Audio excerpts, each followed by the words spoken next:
Okay, this is another video, part 3 of Logicmoo utilities, and this will show you how to use a new predicate that I wish was added to ISO called redo call cleanup. You probably are familiar with setup call cleanup as predicate. What it allows you to do is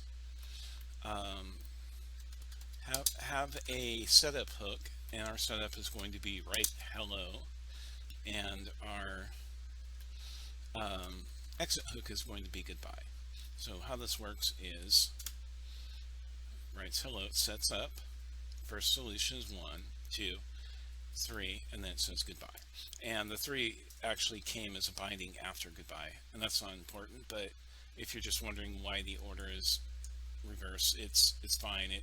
The goodbye actually happened after the 3 binding happened. Anyway, okay, so the good thing about setup call cleanup is if you bail out early, it still cleans up after itself.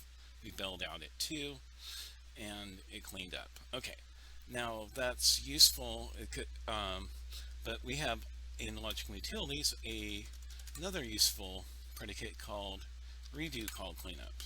And what this does is it sets up calls the setup, calls an answer, and then calls the cleanup.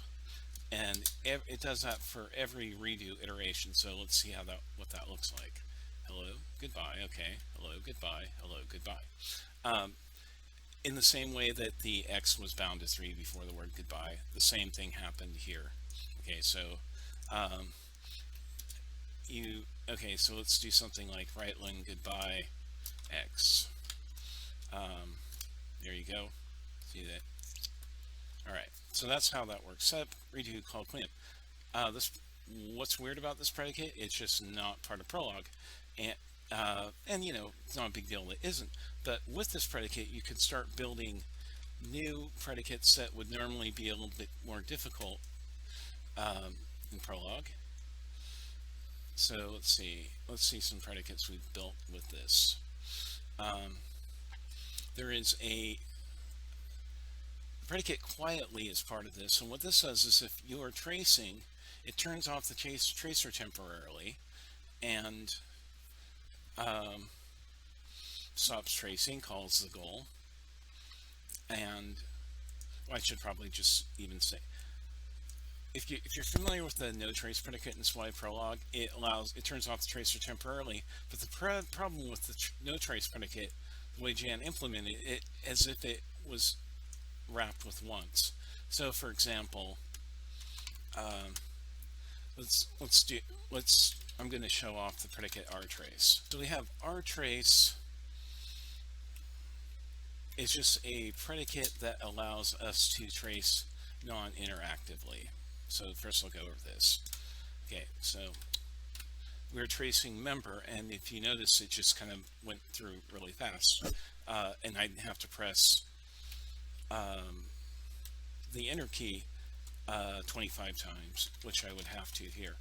I don't know, maybe it's 15 times or 18 times. Anyway, you can count if you'd like. So if I want to trace through member, I have to keep pushing this button. Oops.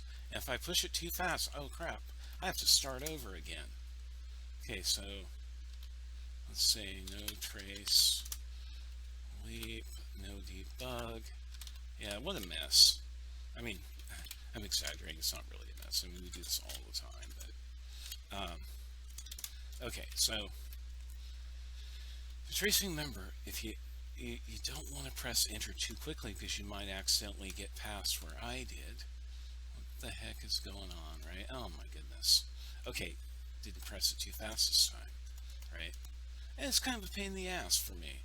I don't like to just do, you know, I'm not competent. So I do this, and now I can trace without having to watch it. Member's not a very interesting predicate to trace, but still, you can, it shows what it does. Okay, so this is what the non-interactive tracer, which is rtrace1